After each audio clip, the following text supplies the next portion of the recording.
있어서 신학자는 아닙니다. 그냥 전공이 영성 신학인 거예요. 네, 그런 쪽에서 입장에서 말씀을 드려볼까 합니다.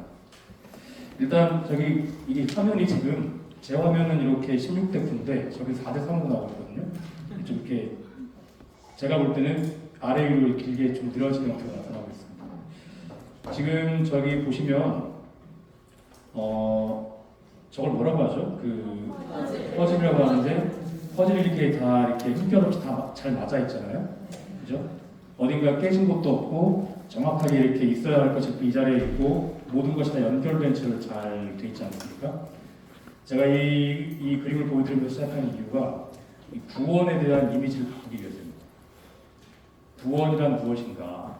구원이라고 하면은 우리가 흔히 그 죄로부터 극복된 상태나 혹은 무언가로부터 구해진 상태를 구원이라고 생각하는 경우가 많습니다. 근데 그것만이 구원이 아니라는 거죠. 구원은 기본적으로 찬미받으소서 이 회칙에서도 말을 하고 있고 말하기보다는 그런 정신을 흐르고 있고 우리 프란치스칸적인 입장에서 볼 때는 구원이라는 것은 기본적으로 완성의 상태입니다. 완성된 상태.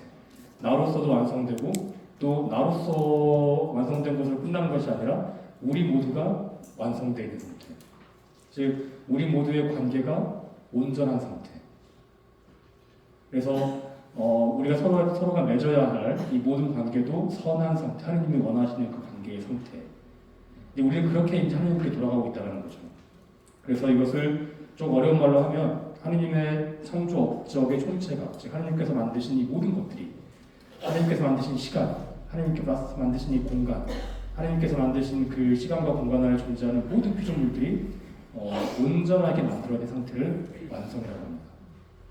그래서 이 완성의 상태가 이제 우리에게 구원의 상태이고, 이 구원의 상태를 지금 여기에서부터 만들어가는 것이 우리 신자들의 할 일입니다. 그래서 프란시스코 교황은 이렇게 얘기를 합니다. 모든 형제들에서 몇 번 얘기를 하시는데 그 누구도 혼자 구원받을 수 없고 오로지 함께라야 구원받을 수 있습니다. 혼자 구원받을 수 없다는 거예요. 혼자 구원받는 게 구원받는 거겠습니까? 모두가 함께라야 구원받을 수 있다고 합니다. 그리고 모든 형제들에서 다시 한번 뒤에 가서 다시 한번 비슷한 말씀을 하시는데 오늘날 우리에게 필요한 인식 중에 하나가 무엇이냐라고 하면서 프란시스코 교황이 하시는 말씀이 그 누구도 구원받지 못하거나 아니면 다 함께 구원받거나, 이게 지금 이 생태적 전환에 어떻게 보면 굉장히 중요한 그런 문장입니다. 생태적 회심, 생태적 전환, 우리가 이제 우리 그리스도교 바깥쪽과 이야기를 할 때는 생태적 전환이라는 단어를 쓰고요. 이제 우리 안쪽에서 이야기를 할 때는 생태적 회심이라는 단어를 씁니다. 근데 사실은 두 단어가 같은 단어예요. 컨버전이라는 단어가 이렇게 돌아선다는 단어거든요. 전환, 회심한다는 것인데, 이러한 일단 우리 모두가 다, 즉 우리가 바라보고 있고 매일 만나는 저 피조물도 우리와 온전한 관계를 잘 맺어야 되는, 그리고 저 피조물들과 함께 하나님께 돌아가고 있는, 그래서 지금 여기서부터 그 온전한 완성을 미리 만들어 나가야 하는 그러한 삶이 이제 바로 생태적 전환이라고 할 수가 있겠습니다. 일단 그 생태라는 단어부터 좀 볼게요. 우리가 이제 생태론을 서양어에서 하면, 영어에서 하면 이콜로지라고 합니다. 이콜로지. 근데 이 이콜로지 이 앞쪽에 이코가 있잖아요. ECO, 이게 어두예요. 어두. 그 단어 앞에 붙어 있는 단어인데 이게 이제 그 오이코스라는 그리스 말에서 왔습니다. 오이코스라는 그리스 말에서 왔고, 이 오이코스라는 그리스어의 뜻은 집을 의미합니다. 집. 그래서 이 오이코스라는 단어가 이제 이코라는 그 서양어에서 그 어두로 진화를 한 거죠. 그래서 대표적인 단어가 이 이코라는 어두가 붙은 대표적인 단어가 오늘 우리가 얘기하는 이콜로지예요. 생태론인데 이것을 이제 어원적으로 보자면 오이코스가 앞에 붙어 있고 그 뒤에 로기아가 붙어 있는 겁니다. 그래서 오이코 로기아가 되는 거죠. 이것을 어원적으로 볼 때는 우리가 생태론이라고 부르는 이 단어가 집에 관한 연구가 됩니다. 혹은 집에 관한 진실이 되는 거예요. 그래서 이 어원적으로 볼 때 이 생태론이라는 단어가 품고 있는 본래 뜻은 이 집이 뭐지? 입니다. 이 집이란 도대체 무엇이지? 에 관한 질문인 거예요. 그러니까 생태론, 환경 이런 단어에 가두면 안 된다는 거죠. 우리가 얘기하는 생태 문제는 이 집에 관한 문제입니다. 이 집이 무엇이지?에 관한 답을 찾고 답을 찾았으면 이제 똑바로 행동하는 게 우리의 목표인 거예요. 대표적으로 또 이 이코라는 그 어두를 옹유하는 단어가 우리가 경제라고 부르는 단어입니다. 이코노미. 이것을 그리스말로 하면 오이코노미아가 됩니다. 오이코노미아가 이게 무슨 뜻이냐? 이것은 이제 어원적으로 볼 때는 집의 관리입니다. 그러니까 생태라는 단어는 이 집이 무엇이지? 라는 질문이라면 경제라는 단어는 그러면 이 집을 어떻게 관리할 것인가? 의 문제인 거죠. 제가 그 미국에서 공부할 때 프란시스칸 경제라는 주제로 논문을 썼고 그리고 이제 그걸 한국말로 책까지 냈었는데요. 제가 생태 문제에 빠르게 접근할 수 있었던 이유가 무엇이냐면 같은 오이코스에 대한 것을 공부했기 때문에 그렇습니다. 집에 관한 것을 공부했기 때문에. 그 오이코노미아 하면 그냥 경제라는 단어인데 여러분들이 이제 오늘부터는 생태라는 단어와 경제라는 단어를 들을 때 기존에 가지고 있었던 그 좁은 의미에서 빠져나와야 됩니다. 그러니까 오이콜로기아, 생태는 이 집에 관한 어떤 질문이고 이 집이 무엇이지? 이 집의 구성원은 누구인 거지? 에 관한 질문 전체라고 보시면 돼요. 그러면 이제 오이코노미아, 즉 경제는 그러면 이 집을 어떻게 관리해야 하지? 가 되는 것입니다. 그래서 사실 이 경제 문제와 생태 문제는 같은 문제입니다. 일란성 쌍둥이에요. 그래서 이 반드시 생태 문제를 건드릴 때는 경제 문제를 함께 건드릴 수밖에 없습니다. 왜냐하면 같은 오이코스에 대한 문제거든요. 집에 관한 문제이기 때문에 그렇습니다. 그런데 이제 우리가 그냥 잠만 자는 곳을 집이라고 하지 않죠. 그건 자취방이나 단독집이 되는 것이고 우리가 집이라고 할 때는 내가 사랑받고 내가 사랑하는 곳을 집이라고 합니다.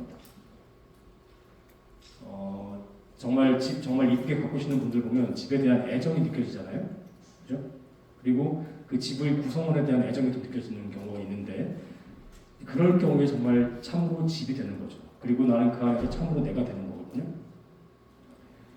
그래서 이 경제 문제와 생태 문제의 뿌리는 우리가 이 집을 사랑하지 않았기 때문입니다. 이 공동의 집과 그 구성원을 사랑하지 않았기 때문에 이 문제가 발생합니다. 이 공동의 집을, 우리의 집을 사랑하지 않았기 때문에 이 집을 알려고도 하지 않았고 이 집의 구성원을 사랑하지 않았기 때문에 이 집을 돌보거나 관리하는 데도 관심이 없었던 거죠. 즉 생태를 못했던 거고 경제를 못했던 겁니다. 경제는 집을 관리하는 기술이거든요.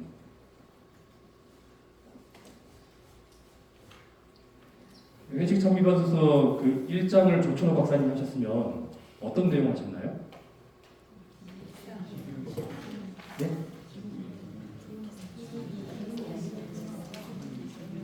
아 진짜 열심히 공부하셨네요. 다들 말씀하시는 거 보니까. 공동의 집에도 무슨 일이 벌어지고 있으니까. 네네네. 그러면 이제 과학적인 데이터를 주로 말씀하셨을 거예요, 그죠? 네. 일단 그러면 제가 회칙 참미받으소서의 좀 뿌리부터 말씀드릴게요. 이걸 제가 잘 준비해 왔네요. 회칙 참미받으소서에서 보면 이제 교황청에서 나온 문헌 중에 최초로 이 지구를 우리 누이요 어머니라고 표현합니다. 그리고 우리 공동의 집이라고 표현을 해요. 근데 그것이 프란시스코가 했던 말입니다. 그죠? 참미받으소서라는 그 단어 자체가 이 회칙의 제목인데 이것이 프란시스코가 노래했던 그 음절을 그대로 가져온 거예요. 그래서 대단히 프란시스칸적인 문헌입니다. 그리고 2020년에 나온 모든 형제들이라는 회칙 있죠? 그것도 나중에 이런 기회를 통해서 공부하실 기회가 있으실 텐데 모든 형제들도 프란시스코가 했던 말을 그대로 가져온 겁니다. 즉 권고 6번 1항이라고 해야 되겠죠? 그것을 그대로 제목으로 가져왔어요. 그렇게 가져왔다고 적어놨습니다. 아예 각주에다가. 그러니까 모든 형제들도 대단히 프란시스칸적인 회칙입니다. 근데 둘 다 프란시스칸 회칙이라고 보시면 돼요. 근데 이 공동의 집을 누이요 어머니라고 이 프란시스코 성인이 했던 말인데 이 말을 프란시스코 교황님이 참미받으소서에서 처음 한 게 아니에요. 언제 처음 했느냐? 2007년도에 이분이 그 베르골리오 추기경을 칠 때 라틴 아메리카와 캐리비안 지역의 주교회의 의장으로 있었습니다. 이때 2007년도에 이 주교회의를 끝내고 최종 문헌을 베르골로 추기경이 작성을 해요. 작성을 하면서 이 문헌에서 이미 그런 말을 합니다. 피조물은 하느님 사랑의 현실입니다. 우리의 누이요 어머니인 지구는 우리 공동의 집입니다. 라는 표현을 이미 2007년도에 했습니다. 그리고 그 문헌을 아파레시다 문헌이라고 하는데 이 아파레시다 문헌에 이미 회칙, 복음적, 사도적 권고, 복음의 기쁨, 그 다음에 회칙 창미받으소서, 그리고 모든 형제들 2020년에 나온 모든 형제들까지 이미 그 안에 다 요약되어 있습니다. 그것이 이제 교황이 돼가지고 터져 나온 거예요. 아주 자세한 글로. 창미받으소서는 2015년에 반포된 최초의 그 생태 환경에 관한 사회 회칙입니다. 그리고 일반적으로 이런 회칙이 나오면 이때까지는 2015년 전까지는 모든 회칙이 라틴어 제목을 달고 나왔어요. 뭐 까리타스 인 베리타테 이런 식으로. 그런데 최초로 라틴어가 아닌 이탈리아어가 제목으로 채택된 경우입니다. 프란스코가 라우다토 시, 프란스코가 프랑스 성인이 그렇게 노래했기 때문에 그걸 그대로 가져왔기 때문에 그런 거죠. 그리고 말씀드린 것처럼 아시시 성 프란스코의 태양 형제 노래 구절 중 일부가 그냥 제목이 됐습니다. 그리고 교회 안에는 여러 가지 영성 전통이 있어요. 여러분들은 프란스칸 전통에 속하신 분들이죠. 뭐 갈멜 영성도 있고 도미니칸 영성도 있고 합니다. 근데 특별히 프란스칸 영성이 대표적으로 적용된 예입니다. 그래서 이미 제목에서 프란스코 냄새가 확 나죠. 그리고 보나벤투라 성인이라고 있습니다. 보나벤투라 성인의 그런 그 학자적인 직관이나 통찰이 여러 군데 들어가 있습니다. 그 다음에 우리 수도의 그 학자들 중에 독자 둔스 스코트스라고 있는데 이분의 어떤 그런 사상도 조용하게 깔려 있습니다. 제가 이따 설명을 다 드릴게요. 그리고 제가 처음 말씀드린 거 있죠. 제가 가장 처음 말씀드렸던 거, 우리 모두 공동 운명체이다. 이것이 프란스칸 늑말론이에요. 즉 모든 피조물은 우리와 더불어서 그리고 우리를 통하여 공동의 도착점으로 향하고 있다는 것이 더 엄밀하게 얘기하면 보나벤투라 성인의 전망이고 더 자세하게 얘기하면 보나벤투라 성인의 스승의 시각이었는데 이것이 본격적으로 이 회치가 공통이 되었습니다. 그래서 모든 인류와 모든 피조물이 함께 마치 2인 삼각하듯이 서로 간에 다리를 붙고 하나님을 향해 가고 있다는 거죠. 이것이 구원이라는 겁니다. 제가 지금 벌써 말씀드렸는데 2인 삼각하듯이 간다고 했잖아요. 한쪽 다리씩 묶고 그럼 한 명이 넘어지면 어떻게 됩니까? 네. 이게 생물종 상실의 의미입니다. 어떤 생물종이 멸종된다는 것은 2인 삼각하다가 어떤 존재가 넘어진 거예요. 네, 그런 의미에서 이 구원과 완성을 바라봐야 합니다. 그리고 모든 것은 연결되어 있다라는 그런 원칙에 따라서 하나님이 창조한 피조물과 우리가 맺는 관계를 우리가 서로 간에 맺는 관계가 무엇인지를 설명해주고 이 회칙에서 그리고 본래의 선한 관계로 돌아가길 촉구하는 회칙입니다. 그리고 사회적으로도 가장 많이 인용되고 언급되고 있어요. 제가 이 당시에 2015년 당시에 제가 이제 그때 미국에서 공부할 때였는데 나오기 전부터 이 회칙이 나오기 전부터 미국 내에서 엄청난 토론이 벌어졌습니다. 이미 내용이 도출이 됐어요. 내용이 어느 정도 알려져가지고 환경학자들과 또 그것을 반대하는 학자들 사이에 이제 큰 충돌이 있었죠. 그리고 또 그 해에 교황님이 또 미국으로 왔습니다. 와서 저는 만나지 못했고요. 저는 서부에 있었는데 동부로 왔기 때문에 와서도 이제 그런 생태적인 가르침을 계속해서 가는 곳마다 이렇게 끌고 다녔죠. 그리고 이 회칙은 기후변화 전문가 조철호 박사님도 마찬가지로 그 중에 하나고요. 정치인들, 환경운동가 등등이 가장 많이 언급하고 또 지지하는 그런 회칙입니다. 그리고 생태 문제만을 다룬 첫 번째 회칙이에요. 그런데 이 회칙이 생태 문제에 특화된 그런 회칙인데도 불구하고 가장 많이 언급되는 그 단어는 생태가 아닙니다. 가난한 사람들. 그게 그럴 수밖에 없는 게요. 생태 문제는 뭐냐면 아까 말씀드렸다시피 우리가 온전한 관계를 잘 맺는 거예요. 서로 간에.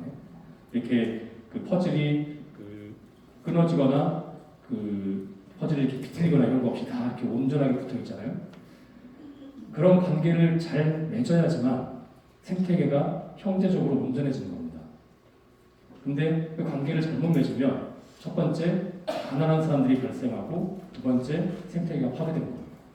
즉 가난한 사람들이 발생하는 원인과 생태계가 파괴되는 원인이 같다는 거죠. 우리가 이 집이 무엇인지 모르고 그리고 이 집의 구성원들과 올바른 관계를 하지 않기 때문에. 그리고 이 회칙을 잘 보면 과학 연구물도 많이 인용을 하고 있고 지역 주교의 문헌도 많이 인용합니다. 일본 주교님들이 이렇게 말씀하셨습니다. 이렇게 모든 형제들에서는 한국 주교님들은 이렇게 말씀하셨습니다라는 구절이 들어가 있어요. 모든 형제들 회칙을 보면 그렇습니다. 그리고 신학, 철학 연구물도 많이 인용을 했고 타 그리스도교, 특별히 동방정교회는 우리보다 훨씬 앞서서 이 생태적 전환을 시작했습니다. 그리스정교회라든지 이런 교회는 그런 교회, 타 교회의 문헌도 많이 참조하고 많이 인용합니다. 그리고 선임 교황들의 여러 가지 생태론을 통합시킵니다. 이전까지 가장 생태에 대해서 많이 언급했던 교황은 베네딕토 16세입니다. 그리고 이제 요한 바울에서도 조금씩 얘기는 하긴 했지만 그렇게 많지는 않았어요. 근데 이분들이 생태론을 언급하면서 조금씩 했던 말들을 다 통합해서 발전시켜놨어요. 그러니까 앞서 이제 우리가 흔히 얘기하는 자연 생태론은 이제 흔히 생각하는 그 생태론입니다. 인간 생태론, 인간과 자연이 맺는 관계, 그리고 사회 생태론, 이 모든 것 위에 우리가 사회가 서 있는데 이것과 또 이 생태계가 맺는 관계, 이 모든 것을 하나로 통합해서 통합 생태론으로 이어가겠습니다. 그래서 이 구조를 보면 1장은 보는 거예요. 보는 겁니다. 그러니까 지금 공동의 집에 무슨 일이 벌어지고 있는가를 보는 거죠. 2장부터 4장까지는 판단하는 겁니다. 자, 봤으니 이제 판단하는 거죠. 5장과 6장은 행동하는 겁니다. 판단했으니 행동해야죠. 그리고 마지막 6장의 뒷부분은 그래서 기념하고 경축하는 겁니다. 이 피조물을 또 우리의 어떤 이 공동 운명성을 함께 기념하고 함께 경축하는 것이죠. 근데 이것이 이제 맨 마지막에 셀리브레이트 쪽을 빼면 보고 판단하고 행동한다거든요. 이게 이제 해방신학적인 관점입니다.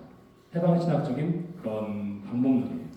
주로 이제 남미에서 성장했던 그 신학의 기류가 있는데, 이제 프란스코 교황님도 그 아르헨티나식 해방신학을 공부한 사람이거든요.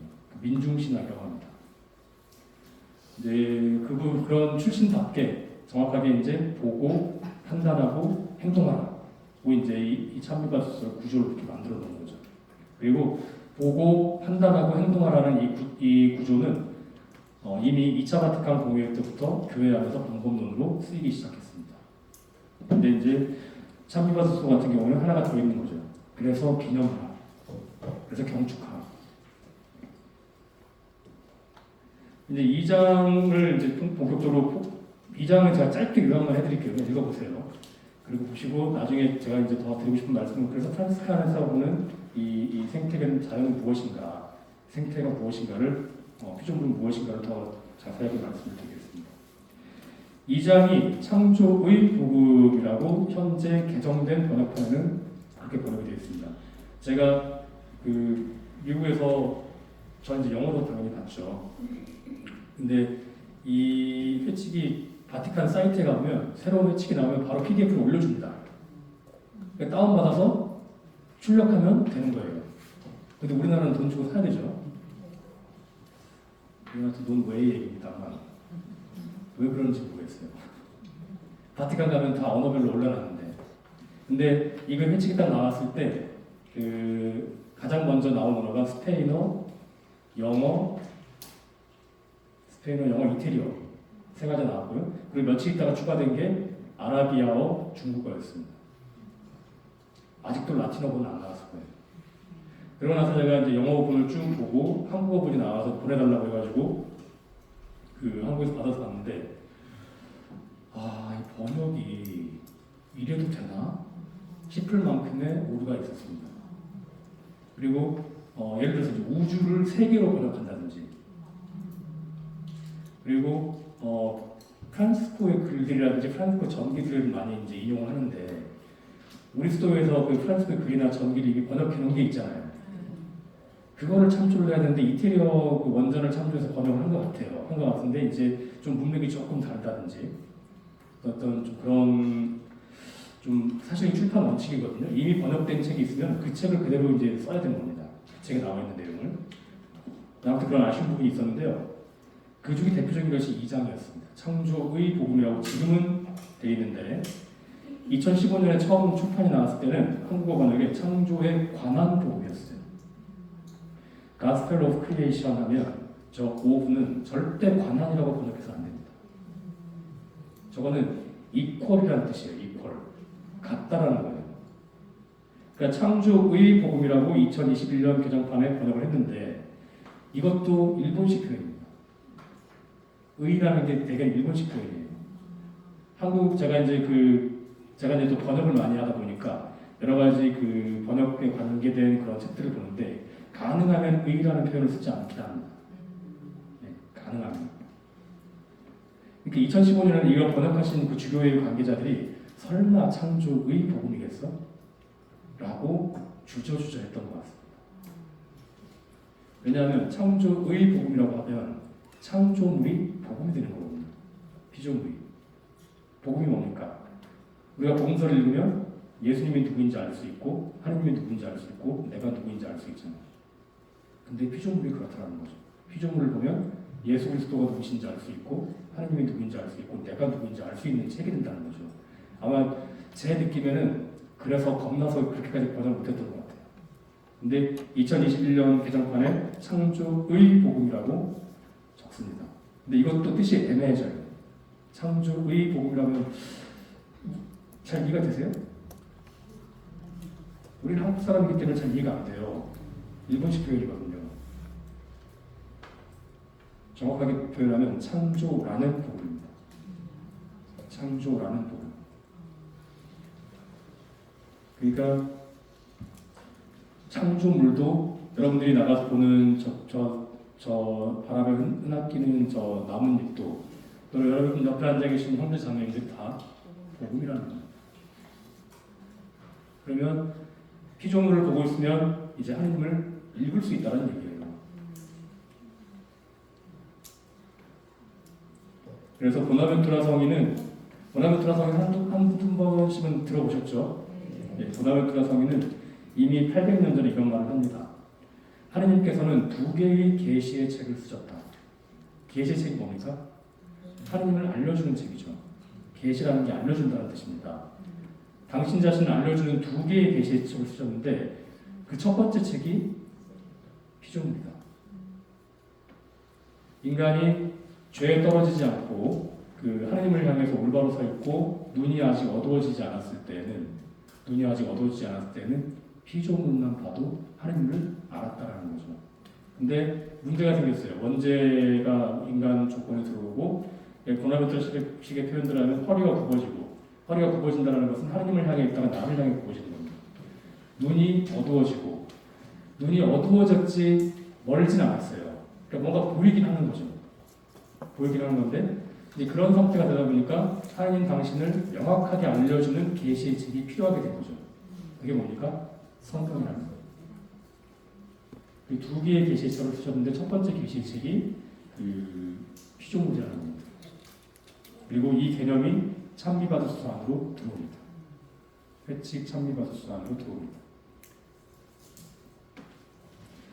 그래서 이 2장 창조의 복음을 이제 내용을 짧게만 개발을 해보면 하느님께서는 각각의 피조물을 고유한 선으로 창조하셨다는 그런 구절들이 나옵니다. 각각의 피조물이 가지고 있는 그 고유함으로, 그 고유함이 또 선이라는 거죠. 여러분 선이라는 단어를 어떻게 이해하십니까? 착하다. 그럼 우리가 사람이 어떨 때 착하다고 하죠?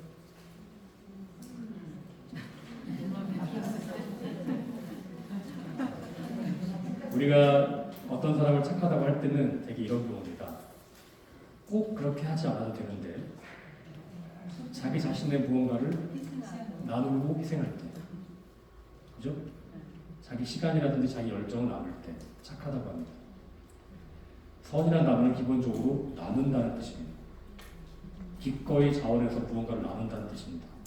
근데 이 장에 따르면, 창조의 복음에 따르면 각각의 피조물이 자기만의 독특함으로 자기만의 역할로 무언가를 하고 있다는 뜻이에요. 생명을 전달하고 있다는 거죠. 그리고 인간도 역시 피조물인데 이 하느님을 대신해서 전체 창조계를 관리할 책임을 가지고 있다. 왜 그렇겠습니까? 인간만이 그 하느님의 어떤 특별한 모상으로서 자각할 수 있는 능력이 있고, 그죠? 결심할 수 있는 능력이 있고, 행동할 수 있는 능력이 있고, 그리고 무엇보다도 먼저 이 세상에 현존하는 그 하느님의 흔적을 발견할 줄 아는 능력이 있잖아요. 따라서 피조물은 말을 못합니다. 피조물은 투표권이 없습니다. 이렇게 얘기하면 더 잘하겠죠. 피조물은 투표권이 없습니다. 그죠? 말을 못해요. 그러니까 우리가 이들을 대변해야 한다는 거죠. 그리고 이들과 함께 하나님께 잘 돌아갈 수 있도록 우리가 잘 돌봐야 된다는 거죠. 잘 돌보고 관리하는 게 뭡니까? 경제입니다. 경제라는 단어를 생각할 때 생산, 소비, 유통 이것만 생각하시면 곤란한 거예요. 이들을 어떻게 관리할 것인가의 문제예요. 우리가 마트 가서 물건 하나 살 때 정말 조심해서 기도하는 마음으로 사야 됩니다. 잘못 사면은 이 모든 관계를 해치는 거예요. 그건 경제 행위가 아니라 파괴 행위거든요.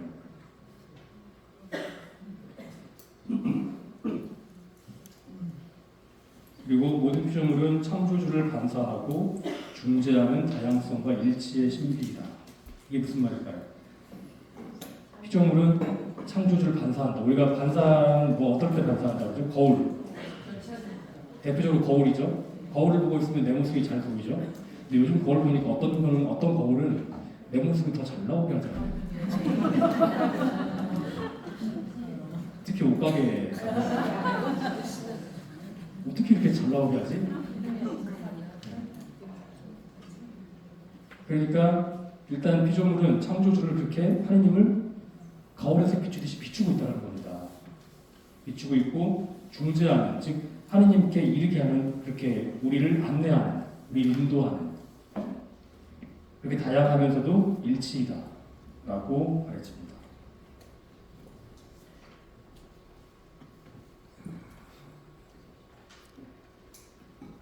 그리고 프란시스코 교황이 늘 강조하는 겁니다. 프란시스코 교황이 어떤 외칙을 쓰든 요건 빼놓지 않아요. 절대. 재화의 보편 목적성이라는 것인데요. 93항을 보면 이런 말을 합니다. 사유재산은 재화의 보편적 목적에 종속된다는 원칙, 곧 공동사용 권리는 사회활동의 황금입니다. 그리스도교 전통은 사유재산권을 절대적이거나 침해할 수 없는 것으로 인정한 적이 없으며 모든 형태의 사유재산의 사회적 기능을 강조한다. 너무 말이 어렵죠? 제가 풀어 설명드릴게요. 교회 전통 안에는, 혹은 인류 전통 안에는 이 물질 재화를 바라보는 두 가지 시각이 있습니다. 이 물질 재화에는 피조물도 포함이 됩니다. 그죠? 혹은 이 피조물을 통해서 생산해내는 어떤 무언가도 포함이 됩니다. 두 가지 시각이 있는데, 특별히 그리스도교 전통 안에서 보자면, 혹은 철학 전통 안에서 보자면, 첫 번째는 무엇이냐? 사유재산은 절대법에 속한다. 절대법이라고 하면 자연법과 신법을 얘기합니다. 이제 이 절대법이라고 하면 세상이 창조될 때 함께 정해진 법. 대표적으로 뭐가 있을까요? 부모님께 효도하라. 얼마나 효도를 안 했으면 10대명에 집어넣잖아요. 이런 법들이 있어요. 남의 꿈 치지 마라. 그죠? 이게 이런 걸 이제 절대법이라고 하는 거예요. 이거는 세상 어떤 순간, 어느 역사의 순간에서나, 또 세상 어디에서나, 어느 나라에서나 다 공통적으로 적용되는 법입니다. 살인하지 마라. 그죠? 이게 세상을 만들 때부터 정해진 겁니다. 근데 이 사유재산을 그렇게 세상 창조 때부터 정해진 절대법에 속한다라고 보는 시각이 있었습니다. 이게 이제 아리스토텔레스부터 이어진 시각이에요. 그리고 중세에 와서는 이제 그 도미니칸 신학자들, 도미니코스도회, 우리 형제스도회, 도미니코스도회 신학자들 통해서 많이 이어졌고 개신교 개혁을 하면서 개신교 신학자들이 대폭 이런 시각을 수용하죠. 그리고 개신교 신학을 한 번 더 나아가서 내 재산이 드러나는 것은 하나님의 축복으로 여기겠죠. 여러분들도 다 사유재산 갖고 계시죠? 이제 이렇게 보는 시각이 있고 두 번째 시각이 무엇이냐? 주로 이제 프란시스칸 학자를 통해서 더 발전되고 구체화된 시각인데 사유재산은 있어야 한다. 하지만 절대법은 아니다. 왜 그럴까요? 모든 것은 하느님의 것이라는 원칙은 절대 깨진 적이 없다. 그것이 절대법이라는 거죠. 모든 것은 하느님의 것이라는 그런 원칙은 절대 파괴된 적이 없다. 다만 왜 사유재산이 필요한가에 대해서는 이렇게 얘기를 합니다. 옛날 신학자들이 다 그렇게 생각했어요. 그리고 저는 맞다고 봅니다. 그 인간이 원죄를 지키기 전에는 모든 것이 모두의 것이었다. 그런데 원죄가 들어온 이후로 이제 한 인간이나 한 공동체의 존엄한 삶을 지켜주기 위해서 사유재산이라는 구분이 필요하게 되었다. 왜? 약탈에 가니까. 사유재산이라는 구분이 필요하게 되었다. 이것은 인간의 존엄성을 지키기 위한 것이다라는 거죠. 그러나 이것은 절대법이 아니라 임시적으로 허락된 법이다.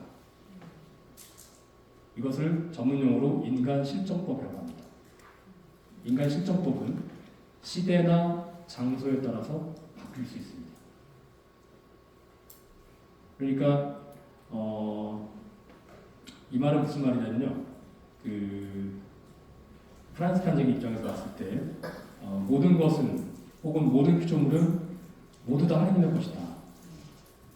다만 지금 이 나의 인간적인 삶을 위해서, 존엄한 삶을 위해서 그것이 임시적으로 허락됐을 뿐이다. 라고 하고, 더더구나 프란시스칸들은 사유재산을 어떻게 규정하냐면요. 이 사유재산이 우리 모두의 선에 이바지할 때, 공동선에 이바지할 때만 의미를 갖는다. 사유재산이 의미를 가지려면 공동선에 이바지할 때만 의미를 갖는다. 이 말, 근데 교황 프란시스코가 지금 그 말을 하고 있는 거예요. 그러니까 두 번째 원칙을 이야기하는 겁니다. 사유재산은 공동으로 사용될 수 있다는 겁니다. 왜? 기본적으로 하나님의 것이기 때문에. 기본적으로 하나님의 것이라는 것은 우리 모두의 것이라는 것이거든요. 그래서 이렇게 강조하죠. 그리스도교 전통은 사유재산권을 절대적이거나 침해할 수 없는 것으로 인정한 적이 없다. 자, 절대법에 속한 것이 아니라고 얘기를 해버리는 겁니다. 그리고 모든 형태의 사유재산의 사회적 기능을 강조한다. 여러분이 가진 재산이 사회적 기능이 있다는 겁니다. 공동선을 향해 있어야 된다는 거죠. 이 말을 조금 더 비틀면 어떻게 되느냐? 때로는 어떤 시기에 어떤 장소에서는 이 공동선을 위해서 사유재산이 침해될 수 있음을 의미합니다. 제한될 수 있음을 의미합니다. 프란시스코 교황님은 우리나라에 오시면 절대 대통령이 뽑힐 수 없습니다.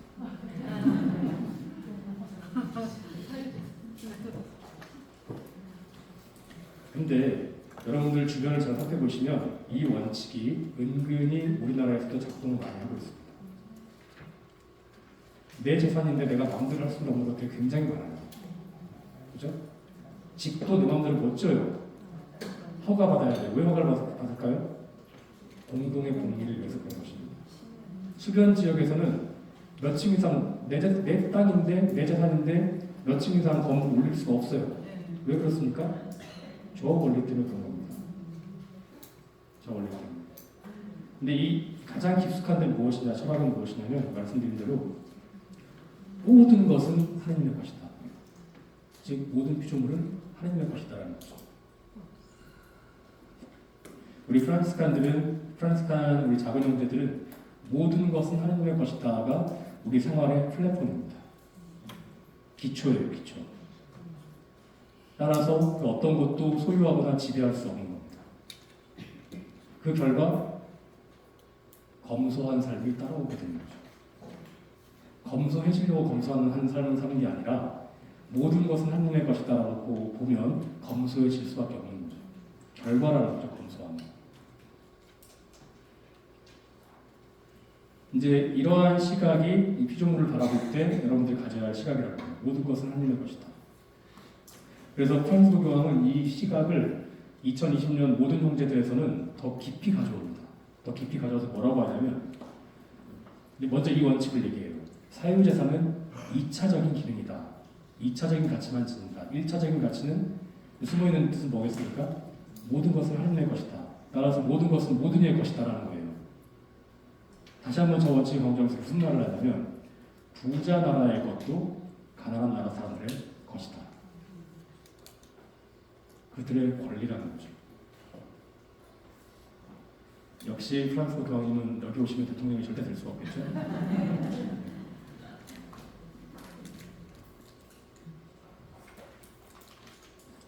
그리고 이제 마지막으로 모든 피조물의 운명은 그리스도의 신비와 밀접하게 관련되어 있다라고 얘기를 합니다.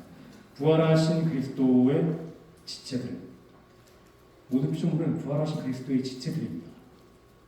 그죠? 그 그리스도의 신비에 밀접하게 관련되어 있다는 것이죠. 그러니까 이 부활하신 그리스도의 지체들이 제대로 본래 빛나는 모습대로 우리와 선한 관계 안에서 하느님께 다시 돌아가야 한다는 것입니다.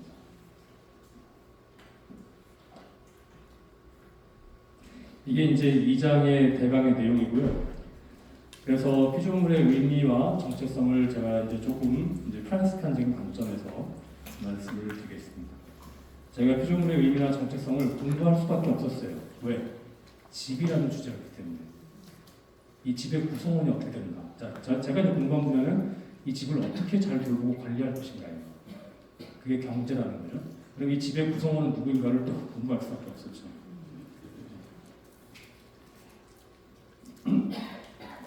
먼저 이 태양형제 노래는 잘 아시죠? 여러분들 그 성가책에 나와 있는 그 태양형제 노래는 태양이 찬다라고 하나요? 이거는 아주 압축된 버전이기 때문에 절대 그것을 만족하시면 안 되고 이 요것을 보셔야 됩니다. 이제 저 노래는 프란시스코가 말년에 완성을 해요. 말년에 완성을 하는데 실제 노래였습니다. 근데 지금 우리가 그 곡은 인수인계 받지 못하고 가사만 인수인계 받은 상태입니다. 실제로 노래를 했던 그런 노래입니다. 그래서 보면 지극히 높으시고 전능하시고 좋으신 주님 나가고 내 주님 당신의 모든 피조물과 더불어 찬미 받으시옵고 저 문장이 라우다토 시입니다. 저게 이제 제목이 된 거예요. 그 중에 각별히 햇님 형제와 더불어 찬미 받으사이다. 햇님은 낮이었고 그로써 당신께서 저희를 비추시나이다. 또 한 번 햇님은 워낙 중요하기 때문에 한 번 더 얘기합니다. 아름답고 장엄한 광채에 빛나는 햇님은 지극히 높으시며 당신의 모습을 지니나이다. 사실 그리스도교 전통 안에서 태양은 종종 그리스도로 비유가 됐습니다. 이제 그런 뭐랄까 뒷배경을 하고 있는 거죠. 내 주님 달 자매와 별들을 통하여 찬미 받으시옵소서. 라우다토 시가 또 나오고 빛 맑고 보석같이 어여쁜 저들을 하늘에 마련하셨습니다. 내 주님 바람 형제를 통하여 그리고 공기와 흐린 날씨와 개인 날씨와 모든 날씨를 통하여 찬미 받으시옵소서. 저들로서 당신 피조물들을 기르심이니이다. 그리고 물 자매를 통하여 찬미 받으시옵소서. 불 형제를 통하여 찬미 받으시옵소서. 우리 어머니인 땅 자매를 통하여 찬미 받으시옵소서. 그 유일하게 그 형제 자매라는 단어만 대개는 이제 모든 피조물에 형님, 형제, 달 자매 이렇게 되잖아요. 근데 유일하게 두 가지 타이틀이 붙는 게 땅입니다. 어머니 자매. 어머니 자매. 그는 우리를 기르고 다스리며 울고불고 꽃들과 풀들과 더불어 온갖 과일을 낳아주나이다. 그래서 프란시스코 교황이 이미 2007년에 라틴 아메리카 주교회 의장으로 있을 때부터 저 문구를 따간 거죠. 어머니인 땅 자매. 그리고 프란시스코 교황은 한마디를 더 붙이죠. 우리 공동의 집. 근데 저 땅이란 단어는 해석하기에 따라서 지구라고 해석해도 됩니다. 해석하기에 따라서 지구라고 해석할 수도 있습니다. 근데 저게 이제 이렇게 시적으로 잘 풀어놓은 게 잘 안 보여서 그런데요. 사실은 고대에서 얘기하던 우주의 4대 원소를 노래하는 겁니다. 과학을 노래로 한 거예요. 과학을 흙, 불, 공기, 물.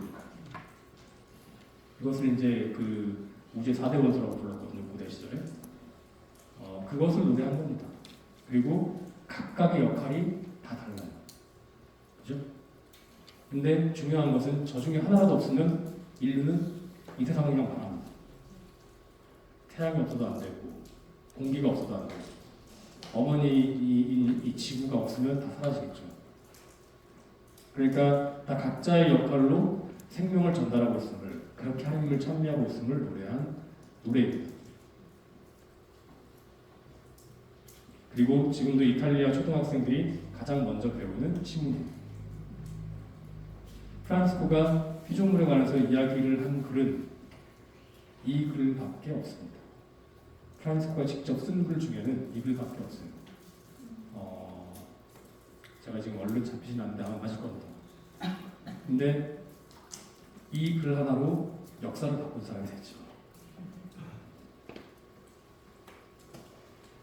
자, 먼저 이 프란스코의 피조물관을 보면 태양형제 노래 방금 보셨던 이 노래는 프란스코가 여러분들이 착각하기 쉬운 게 너무 노래가 좋다 보니까 마치 이렇게 프란스코가 들판에 나가서 막 만지면서 이렇게 썼을 것 같죠?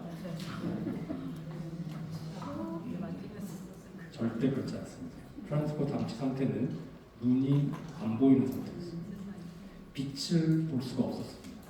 그래서 눈에다가 이렇게 붕대를 감고 산 다미아노 수도 뒤편에 있는 헛간에서 어두운 상태로 눈을 가리고 쭈그려 앉아있었던 상태였던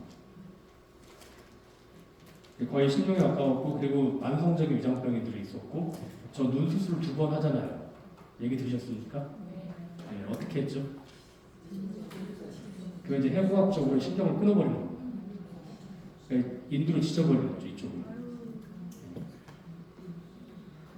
그리고 오상을 받은 상태였기 때문에 몸이 아주 힘든 상태였죠.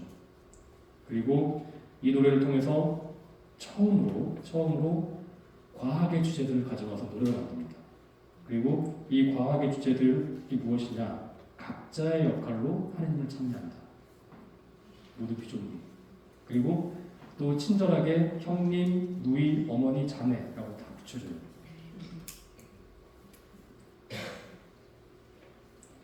그 피조물의 다양성을 이렇게 얘기를 하고, 독특함을 얘기하고, 또 고유함, 하나하나가 다 고유하다는 거죠.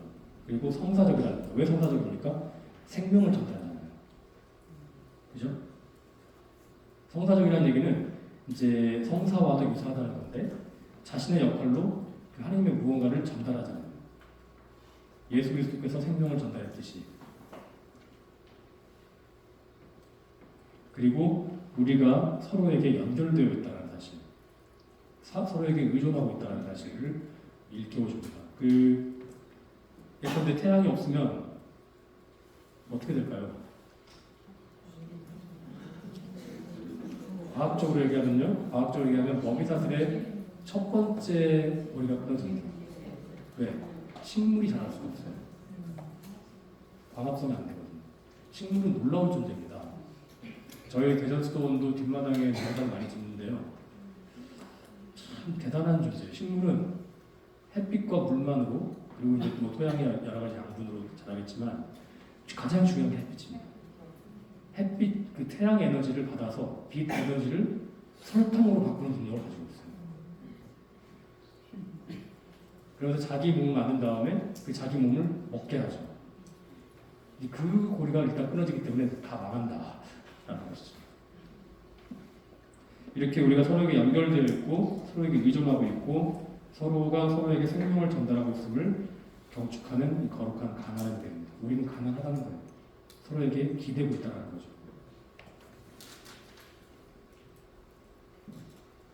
그리고 우리는 형제 자매다. 피조물과 우리가 맺고 있는 관계는 그냥 관계가 아니라 형제 자매 관계다. 그래서 얼마 전 돌아가신 미국의 우리 프란시스칸 신학자, 굉장히 유명하신 분입니다. 전 세계적으로 페난 오스본이라는 신학자가 있는데 이 태양형제 노래를 요약하면서 이런 말을 합니다. 하느님의 사랑, 힘, 선, 찬미, 아름다움, 공경, 축복, 이런 것들이 피조물의 출생지라면 모든 피조물은 당연히 하느님의 사랑과 힘과 선과 찬미와 아름다움을 유한한 방식으로 표현한다. 이렇게 했습니다. 여러분들 제 아버지 사진을 보면 깜짝 놀랄 거예요. 똑같은 거 네. 싫었다. 그래서 저희 어머니가 저를 싫어합니다. 속았다는 기분이 늘 든다. 사람이 낳은 자식도 그렇게 유사한데 하느님이 만든 피조물이 하느님을 닮아 있지 않으면 그게 이상한 거죠. 그죠? 그렇게 하느님의 어떤 힘이라든지 사랑이라든지 그런 찬미라든지 아름다움이 어떻게든 피조물은 유한한 형태로 표현을 하고 있습니다. 이제 그것을 바라보기 시작할 때 이제 이 마음의 정환이 일어나는 것이죠. 네, 잠깐 쉬었다가 한 15분 정도 쉬었다가 3시에 다시 시작하도록 하겠습니다. 자,